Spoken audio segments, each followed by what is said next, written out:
Yeah, the mic and the paper. Okay, yes. Okay. Good to go.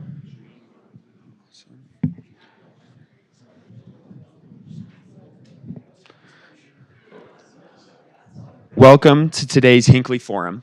My name is Logan. The Hinckley Institute of Politics is a nonpartisan institute at the University of Utah. The Hinckley provides an array of transformative experiences for students through internships, forums, and classes. Hinckley Forums seek to foster public discourse and civil debate on the most current and pressing issues, bringing in local, national, and international thought leaders. Today, we are thrilled to welcome Ambassador Jovita Neliupšienė to our campus today. Ambassador Neliupšienė became the ambassador of the European Union to the United States on January 1st, 2024. Before that, she was a Vice Minister of Foreign Affairs of Lithuania from September 2022, where she was responsible for coordination of European affairs, European bilateral and regional issues, as well as national sanctions coordinator. From 2020 to 2022, she was Vice Minister of Economy and Innovation of Lithuania, tasked with investment and export promotion, international cooperation, including policy coordination in state-owned enterprises, as well as chairing the Interagency Commission for Export Control. In 2020, she held the post of Chancellor and State Secretary of the Ministry of Foreign Affairs of Lithuania. This position included responsibility for staff coordination, legal and consular affairs. Between 2015 and 2020, she served as an ambassador and permanent representative of Lithuania to the EU. These years were marked by the migration crisis and the COVID-19 pandemic. From 2009 to 2015, she worked as an advisor and chief foreign policy advisor to the President of the Republic of Lithuania, Ms. Dalia Grybauskaitė. She was responsible for foreign policy coordination, interinstitutional relations, as well as the role of Sherpa/EU advisor. And in this respect, took a leading position in preparing and coordinating the Lithuanian presidency of the EU Council in 2013. In 2014, she was awarded State Decoration Order for Merit to Lithuania Commander's Cross. I want to thank all who have joined us today, including Honorary Consul George Simon of Hungary and Honorary Consul Luis Camara Manuel of Portugal. I will now turn it over to Ambassador Neliupšienė to get us started.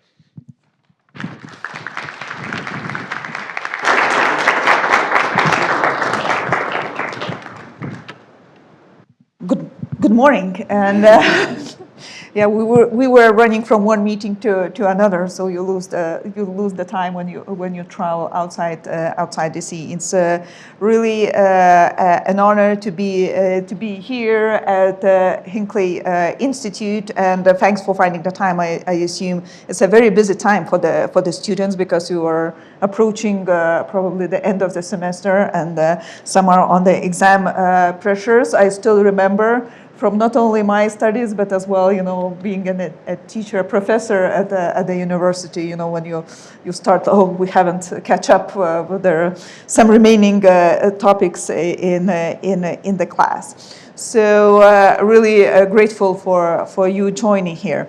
I think that it's an interesting time to discuss EU-US cooperation. A lot of things are happening.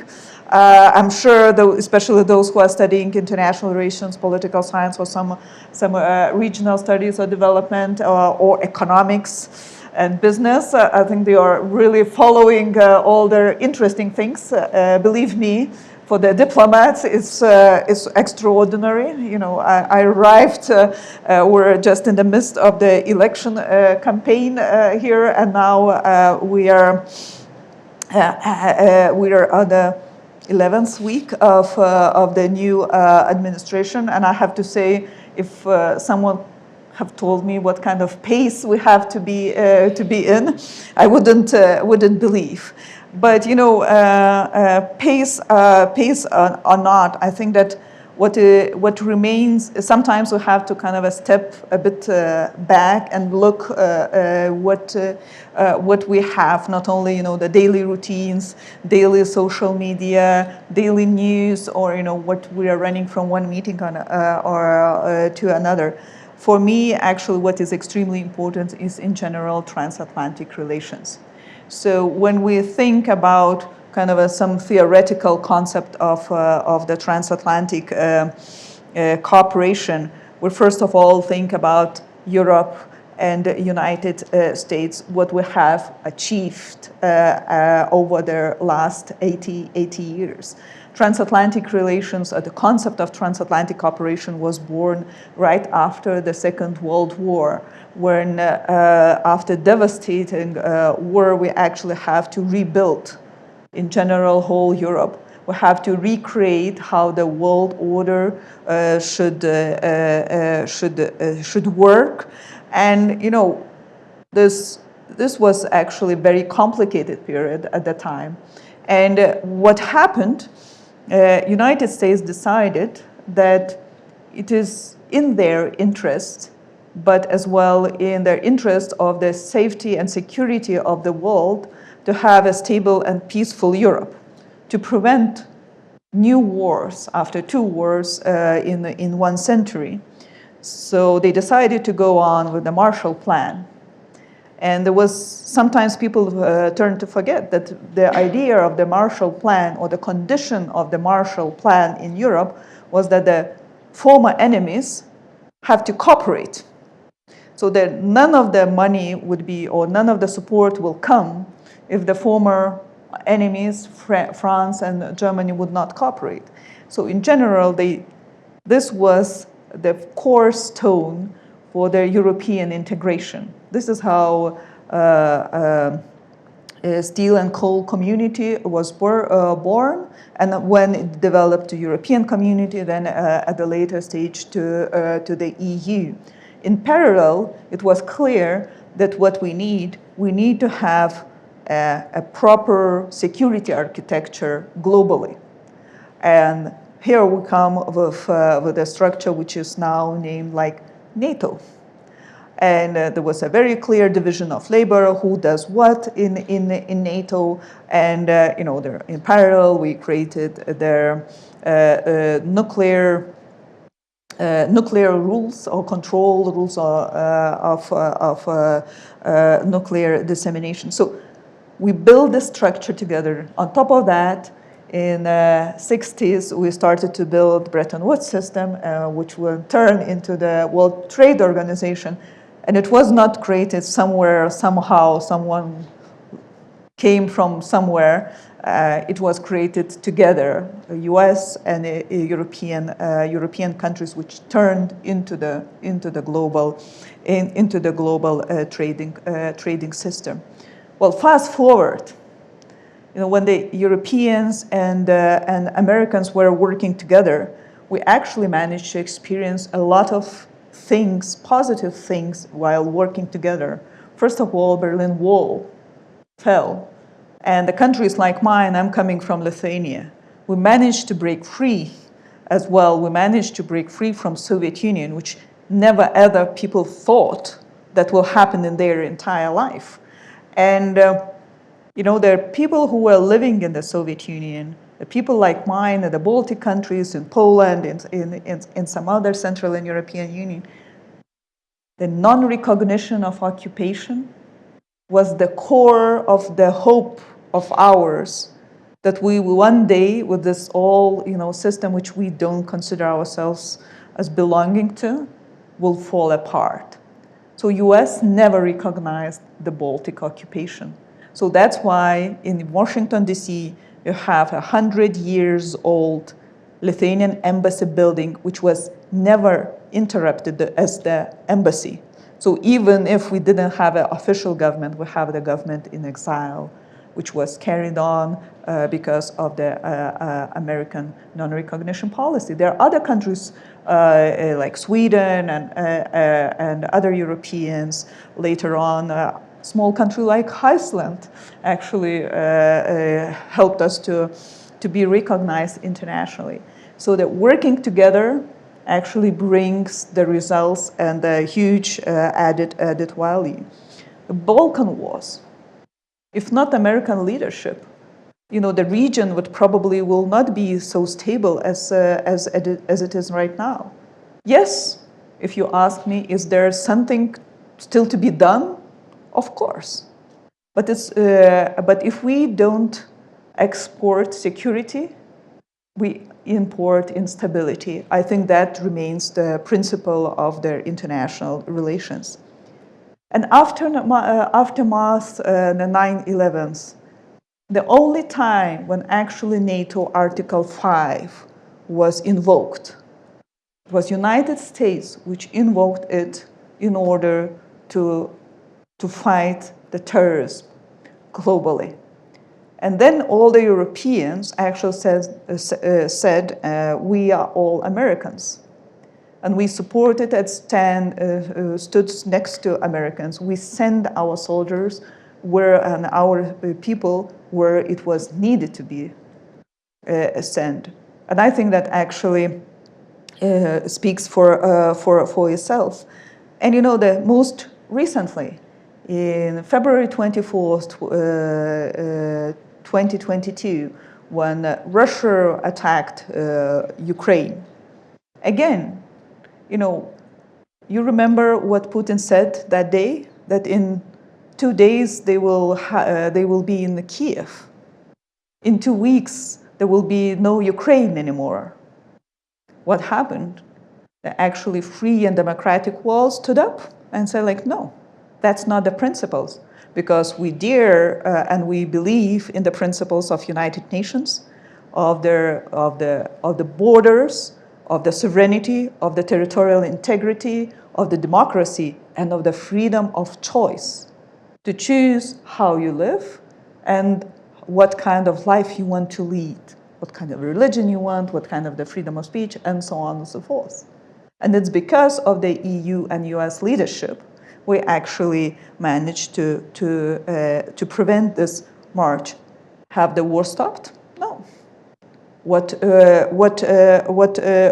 should we do? Yes, you would not find any European in Europe who would say, no, we don't want peace in Ukraine. Of course we do want, because whatever is happening in Ukraine is actually threatening our own security in Europe. Should we do something about that? Yes, of course. Have we used the privilege of American security umbrella, if you wish, in Europe? Yes, because after the Soviet Union collapsed, we actually believed, all of us, that democracy is the model everybody wants to live in. That, you know, the peace is the process where everybody was keen to move on. Well, sorry to say, there are a lot of bad guys outside there who don't believe in those principles. And what should we do about it? We have to invest in our own security, because, you know, to live in the peace dividends with the peace dividends is very fine and nice, but probably we have to pick the bill. And 3 weeks ago, finally, EU decided that we have to invest 800 billion and to start rebuild our defense industry. It will not happen over the night, because, you know, what US is producing in its defense industry is actually like state of art, a piece of art, if you wish. So it will take time for us to regain the capabilities we want. We still have to support Ukraine and to provide the support. We have to support the investments in the Ukraine defense industry as well, so they would be able to do that. We already spent 175 billion in Ukraine as Europe, and well, still more to come. 50 billion of that is defense support, but the rest is actually, we have 4 million Ukrainian refugees in Europe. This is how many people moved away. It's mostly women, children, and elderly people. We have to keep Ukrainian economy afloat so they can actually support themselves. So financial stability of the country remains important. And of course, humanitarian situation, energy infrastructure, which is bombed currently. So the only country which actually so far haven't shown the interest in ceasefire or peace is actually Russia. It's very easy to stop the war. You just stop bombing your next door neighbor. That that would be probably it. You know, in the last week, actually, we saw children dying in the school because of the, I don't know, intentional or loose bombing the school. And 90 kids of, you know, a bit younger than you, actually, died in Kryvyi Rog. And it's heartbreaking. So having in mind those challenges, and, you know, I'm not even speaking about the situation in the Middle East, about China actually helping financially and economically Russia to sustain this war, Iran drones flying in Ukraine. So it's very difficult to kind of say that this is the isolated case, and, you know, it doesn't speak us for other international relation cases. No, it does, because all the bad guys are trying to work together. So what is the lesson learned here? I think that we have to stick together as well, because we have really a lot to lose if we don't. Because if we don't, then the answer is the might is right, and I don't think that's the right answer, which at least coming from the small country, I would wish to live. Is it always nice and kind of a puffy between EU and US? No, you know, as all siblings, I'm sure, if those who have siblings, we always have some, you know, elbowing happening, and we are competitors in some of the economic sector, and well, I have to say, competition is good, because it drives economy upwards, it drives innovation, it drives productivity. You actually kind of mobilize yourself and your economy to move forward. So that's, you know, and we are right now, EU and US actually is 30% of global trade. So we are the major trading partners for each other. So 1.7 trillion a year, which is 4.5 billion a day. And for your colleagues, another university, I was saying, like, if I'm speaking here for 10 minutes already, we already traded 20 million. These are the numbers. And it's not only about goods. Yes, we have a bit of the comparative advantage as EU trading with goods with US, trading in goods with US.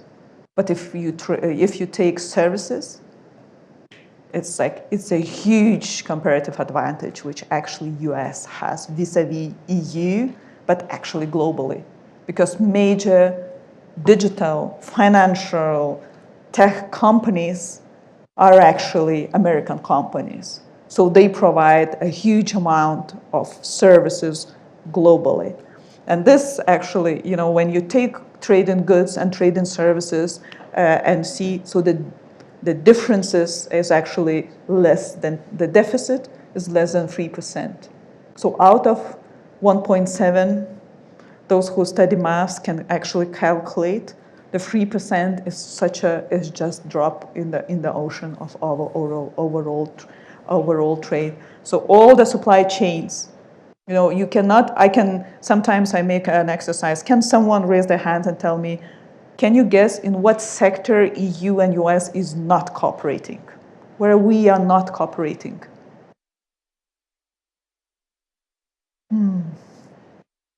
Yeah, you can try your luck, but but there is none. From the agriculture food to the semiconductors, from the whatever rockets you launch in one or another location, be it Florida or be it somewhere in Virginia, from fracking. You know, fracking is very popular. Energy is very popular topic here, but most of the offshore technologies, how you export energy, actually, is a European technology. So you can do best energy, but you still need to have a technology coming from Europe. And you know, air and space is the global supply chains. So some of one of their favorite, there is a certain screw in the helicopters which are produced only in Cyprus. Don't ask me why, I don't know.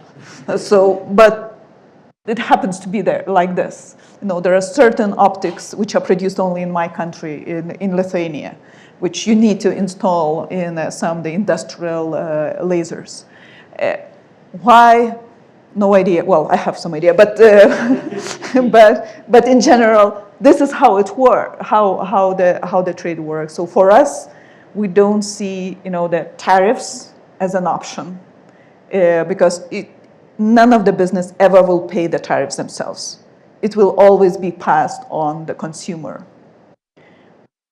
There are a lot of problems balancing trade, fairness, the discrepancies in the regulations, discrepancies in the mutual recognition of standards. A lot of things are there. So we, on the EU side, we do believe that we have to have a proper trade negotiations, and we do that. Like right now, we've just finalized our trade deal with Mercosur, so the largest Latin American economies, with Mexico, with Chile last year, the beginning of last year, on the way with Indonesia, on the way with, we finalized with Vietnam already. What does it mean, trade deals? The trade deals mean that there is going down with the tariffs in most of the cases, with some sectors sometimes would be accepted from that. Going down to what we can do with the market access, with the regulations, how do we apply and treat each other's goods. Sometimes it's actually about people and travel and visas, and sometimes it's about environmental standards, sometimes it's about security, because, and sometimes it's about investment protection, depending on the country and on the needs.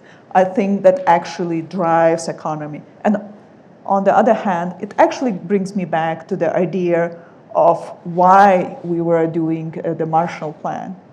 Because to make sure that your partner's economy is actually working, prosperous, and people have jobs in their country, that means A, very transactionally, that means that we have a good trading partner. We have a possibility to make business with that. And if the country is a very growing, fast developing economy, that means people will stay there. They will have jobs and opportunities there. So maybe we will escape the pressures of when we all actually are under the migration, for example. So there are a lot of things which actually trade and economy, the growth of economy globally will benefit. But now, because we are on the 90 days pause, so I will not go further with the argument. But I do believe that working together on the policy, on the security, on the international crisis, geopolitical crisis, and working together on economy is actually what drives our transatlantic relations. And and whenever you do those things, it's kind of may sound very different, but when you talk with your colleagues, actually, the counterparts in the Department of State or Department of Commerce or whatnot, when the people do business, it's not only that they do money, they go to work in their headquarters in Europe or vice versa. They actually learn about the business culture. When the people decide, okay, I worked in this, in Denmark for a few years, maybe I have to take, extra master degree in Denmark.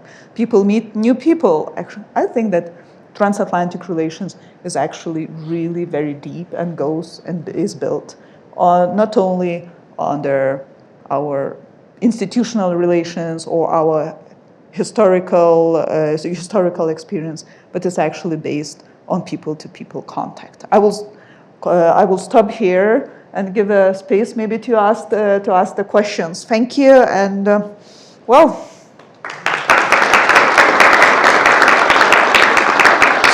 So for questions, just raise your hand and I'll bring the mic over to you.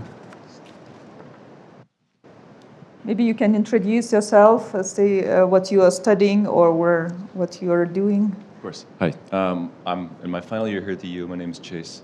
I'm studying business economics, poli-sci, and international relations. Oh, all the things. So, this is relevant to me. I think you covered quite a beautiful history of U.S. EU cooperation and European cooperation in general. If I brief anecdote real quick, I was living in Germany in 2022. I remember watching the live news coverage of the Russian invasion and how quickly the people of Europe reacted to this influx of refugees from their eastern neighbor. How quickly the network sprang up of transportation, of government adaptability. I don't know if we really saw a true Zeitenwende at that time, but Ursula von der Leyen has just barely stated that the EU is open to negotiations with the US. They're trying very hard to keep these channels open and maintain free trade. Given the last 80 years of America-Europe cooperation and recent threats of economic warfare and Trump's close relationship with Putin, etc., do you think the European people in general, on a more granular basis, on a more polity basis, face the risk of having to unify against the threat of American government of all things? Well, the threat is Russia, not American government. To pick on the last part, thanks for the question. There are lots of questions in one question. So first of all, on migration. So in general, 7 million of Ukrainians actually crossed the border. Some of them went further than the EU, so Norway, some to the US, other countries. Some come back, like around 1.5 million actually came back to Ukraine, and 4 million stayed. And the interesting thing is that there is no refugees camps. There is no, in general, refugees facilities all around Europe, because people really were mobilized to open their houses, to keep the people actually in, to change the school curriculum to accommodate Ukrainian kids at school. And interestingly enough, most of those Ukrainian kids, they can speak English. They would, the English language schools would be private. So they would not be able to go to them. So they went actually to their most of the higher education in Europe is public education. So they just went to the public schools all around Europe. And all those schools were managed to adjust.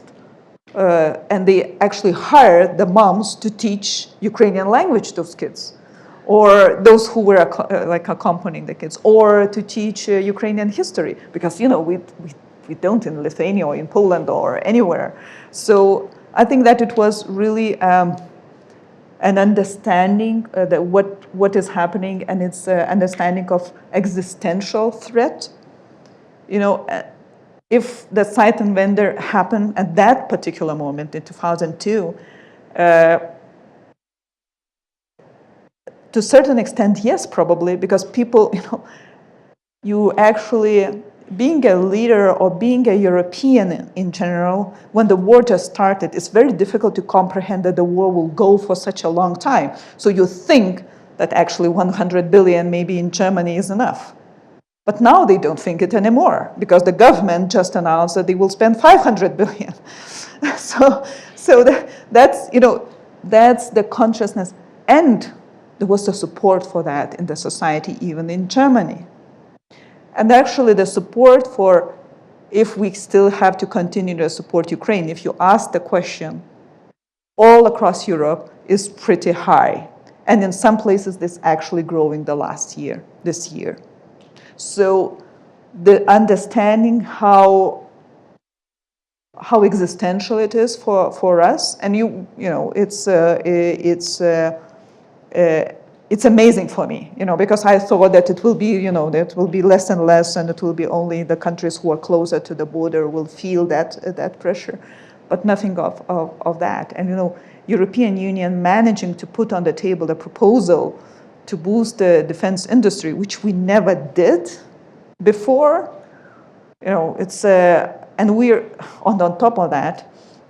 So it's like 800 billion. Out of that, we will take a loan for the innovations in the defense sector as the EU. And on top of that, what we are doing, we are the only one international organization which actually procures together lethal ammunition to the third country. So the country which actually is not the member of the EU. Because NATO is doing a support, a different kind, but it's still there. They are doing as the member countries, the different allies. It's not the international organization itself. So I think that we really managed to change even to adapt how the institution works. And I think that's, that actually speaks for itself, because we have this narrative in the EU that EU changes during the crisis. We never waste a good crisis to change the institution. Doesn't much matter if it's the financial crisis, then we create a certain mechanism, or it's a migration or COVID. Have I covered all more or less? Okay, here.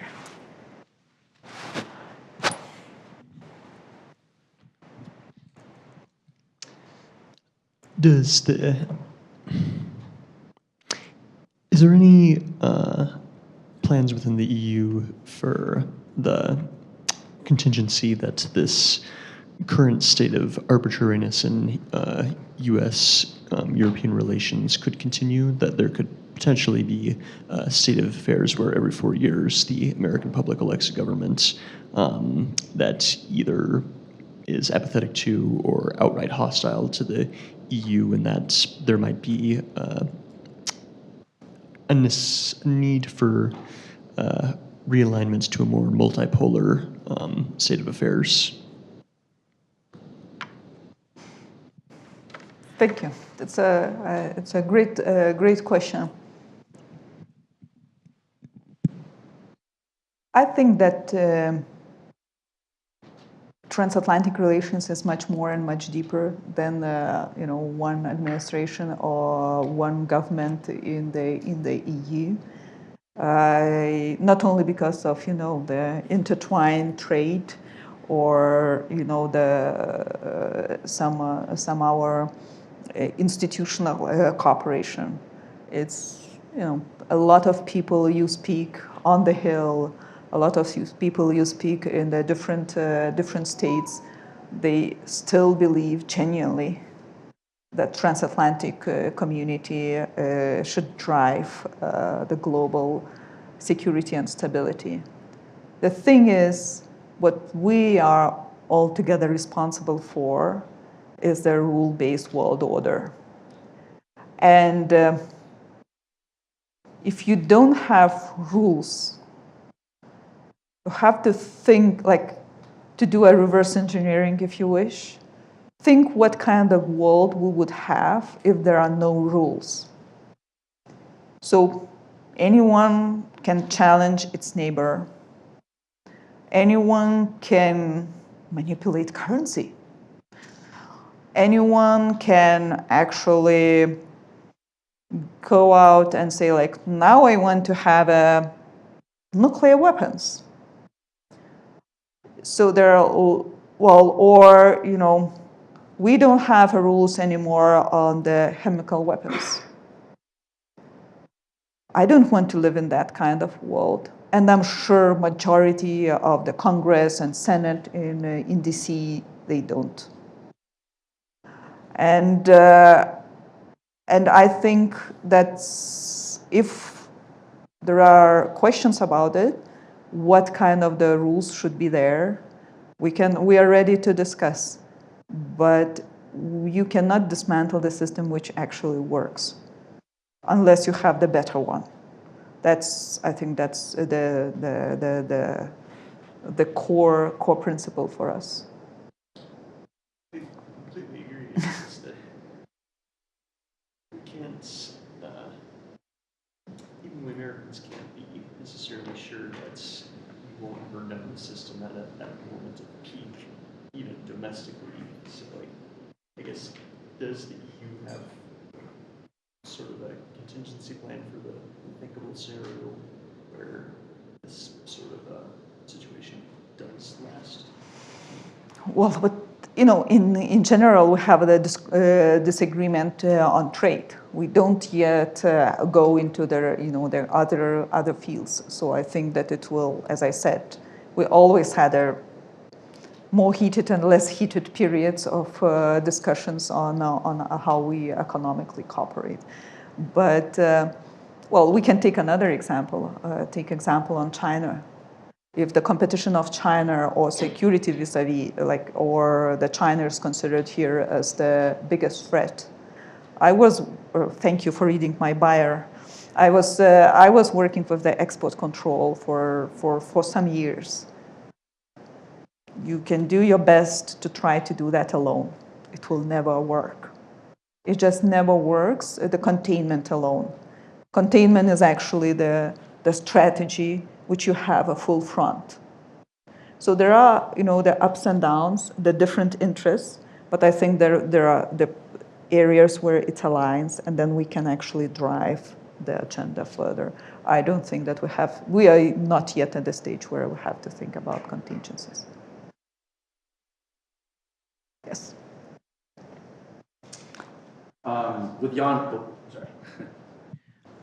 With the ongoing war in Ukraine, obviously we're seeing signs of a shift in U.S. foreign policy to a more isolationist stance, and it's raising questions about whether Europe is prepared to take on the greater responsibility with EU security.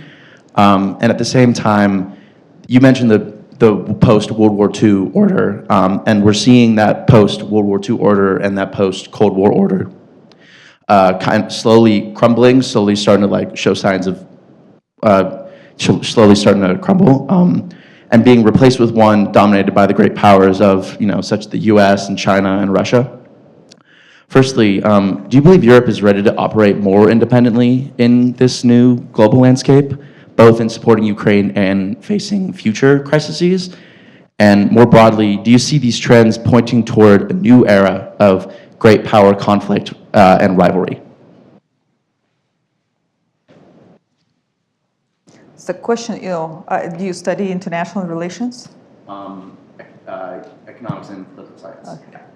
So it's a question of definition. What is a great power? I'm not sure. I'm not sure if Russia is a great power at the moment. Or maybe not global power. But yeah, I know what you mean. I'm just. Of course. Yeah. But I always I really like the discussion about Europe doing more on Ukraine. So overall, U.S. support is around 107 billion. European support is 175. So we are ready to do more because it's just next door. And on top of that, we have frozen the Russian sovereign assets, which biggest part is actually in Belgium. We use the interest rates of that, and we're looking into what else could be done. And I think that we all are in the interest that when when we have a ceasefire or truce or peace, hopefully, that we can actually make sure that the money is used for the Ukrainian reconstruction as well. What is extremely important is, acting alone is never an answer in none of the circumstances. So I still believe that we can work together. Yes, we can take an argument that there are challenges, security challenges for US somewhere else, like Indo-Pacific, and we have to pick up. That's why I was mentioning, EU spending more on defense and security, boosting its own capabilities, but honestly, it will take time. The thing is that in none of the investments, and in general in none of the industry development, nothing it's not a light switch. You have to develop capabilities. You have to develop, you have to invest. You have to develop the skills.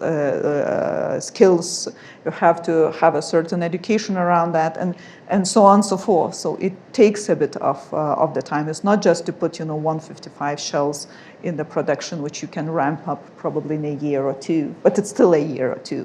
So everything is, you can do more independently, or you can do more on yourself, but you don't do alone. And the power of US or the power of the West relies actually and comes from the alliances and the partnerships.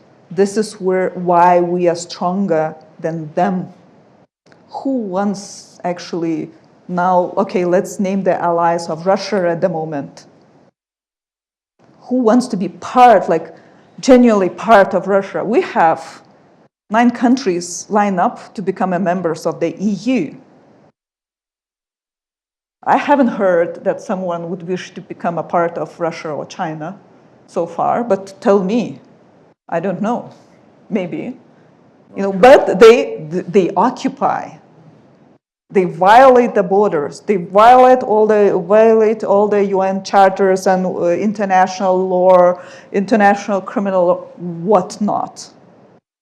But this is the might, and it's not right. For me, it's never right. And I'm maybe very subjective because I'm coming from the small country, and I know when the big powers collide, there is always unintended consequences. And these consequences sometimes actually are our countries. And I don't believe in this system. I really believe that, in the alliances, one way or another, we actually have to work out because, what is the big power? Your big power is your soft power as well, not only the ammunition and the ramps up and the militarized economy, which actually is not sustainable anyway in the long run, and your GDP per capita is lower than in Lithuania, so it's probably not the big powers, but I don't think that this is the answer. Oh.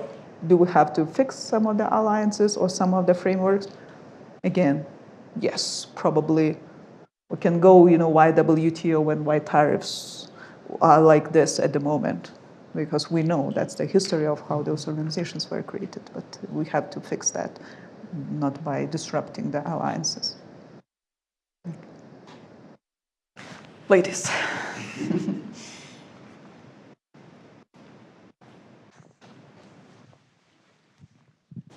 So I was wondering, as the EU ambassador to the United States, how are you individually or your team going about making sure that the EU maintains a positive, cooperative relationship with our erratic and unpredictable isolationist administration? Talk. The diplomacy is the art of repetition. So we talk, we repeat, and I think that what I learned over my career in different positions, I think that the more you have a conversations, the more difficult the conversations are, the better. Sometimes argument can get very harsh and hot debates. But at the end of the day, we have more understanding about each other's position, and we try to present ourselves. And sometimes when I finish the meetings, I'll get the kind of the feedback, and people, oh, so you are quite normal. So a lot of I think that a lot of misunderstandings, kind of stereotypes, a lot of there people maybe sometimes read a lot of headlines but don't read the article inside, so it creates the image, which is not necessarily is the true image or true like real situation. And I don't want you to be bored about the numbers for the support of Ukraine. I'm sure you heard totally different numbers. So we are keeping kind of trying to explain and to give facts for the people. And it's not only the people on the Hill. I spend a lot of time with students. I spend a lot of time with business community. I spend a lot of time with the different think tanks in DC and in different states. And I think that it has a value of itself. We have Model U. We have Schumann Challenge, which universities compete. Actually, undergrads compete. Kind of to understand how EU functions, how EU changed. Because what I learned actually over this year and a bit, the people have still kind of a old or kind of some understanding of the European Union, which was like 10 years ago or 15 years ago. We changed, we developed, we changed our laws and regulations if there is a need. So but we are different. We are not. We would like to be, united in values, but we are different in the way how we approach the things. So, repeat, talk, explain. Awesome. We'll take one more question. Oh, thank you. I'd like to ask for your impressions of how well the EU as an institution is able to represent the interests of Europeans, and how well, on the other side, Americans and American governmental institutions and individuals in particular, how seriously we take the EU as an institution, as a bargaining partner, a foil, a friend. So I think both of the kind of democratic deficit that there's so much writing about, however true or untrue this is, that you could vote for your MEP. There's a lot of technocrats who move more nimbly in the EU. Do you know how many bureaucrats you have here in this country? I am not saying that. No, I'm just curious. I was surprised actually because all this discussion goes on. But finish. Sorry, I didn't mean to interrupt. The other side of this, I think, is as crises over the last couple of weeks or maybe last years have appeared, so often we see pictures which are sort of Olaf Scholz and Emmanuel Macron and maybe Keir Starmer, who is in the EU, meeting and figuring things out, and occasionally some other people or a representative of the Nordics or something. And so my question is, from both sides, how much the EU as an institution, how much say it has, and how seriously it's taken, even when it really does represent the interests of the member nations. So we are very complicated in a way. We are not so complicated as your budget resolution process, but we are still complicated. So there are certain areas where EU has competences.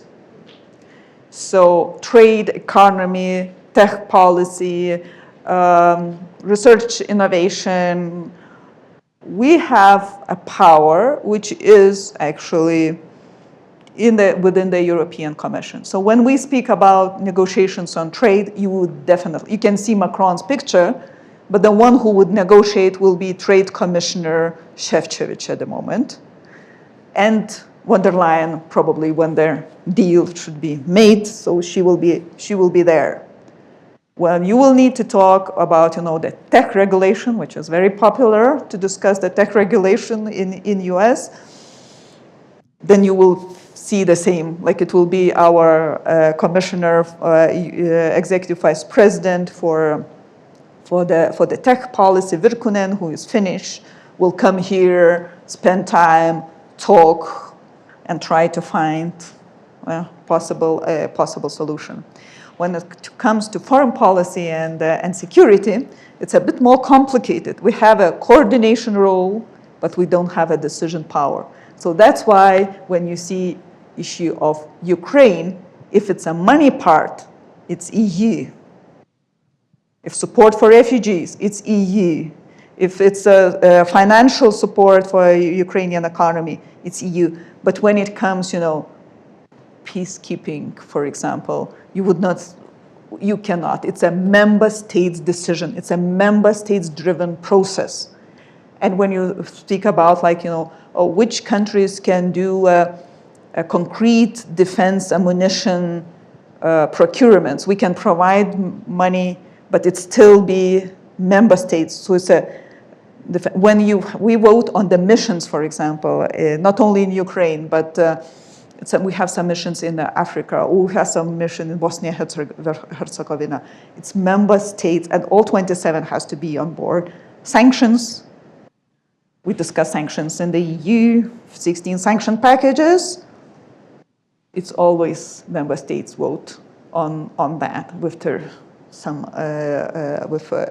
some exceptions, but it's all very illegal things, so I would not go into that. But it's a member state-driven process. So that's why you have to, then it comes so it's not about representing different individual interests, it's more about which kind of the policy, which one of the policies we are speaking about. So, and one thing what actually happened good after Brexit with this crisis was actually Brits are back within the European kind of a discussion of the European security architecture. And it's important. They and France are the only nuclear countries in Europe. So it's important for them to have on board. So this is it's complicated maybe in a way, but I will finish with that. When you ask what are our power, look from the perspective that we are 450 million people. We are the largest functioning single market with the same rules.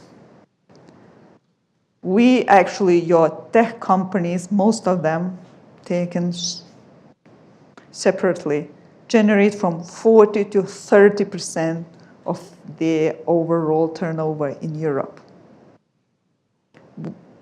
We can negotiate. My country, or separate countries in Europe, would not be able to have this kind of the leverage. And we, think back about maybe Brexit. Yeah, EU stood next to Ireland.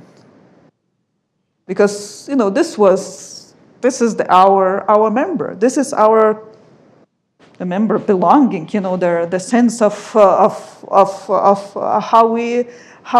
we do. We have to have a shoulder for the ones within, and I think that's the most important principle for us. And we have to have those shoulders within the transatlantic community. Thank you very much.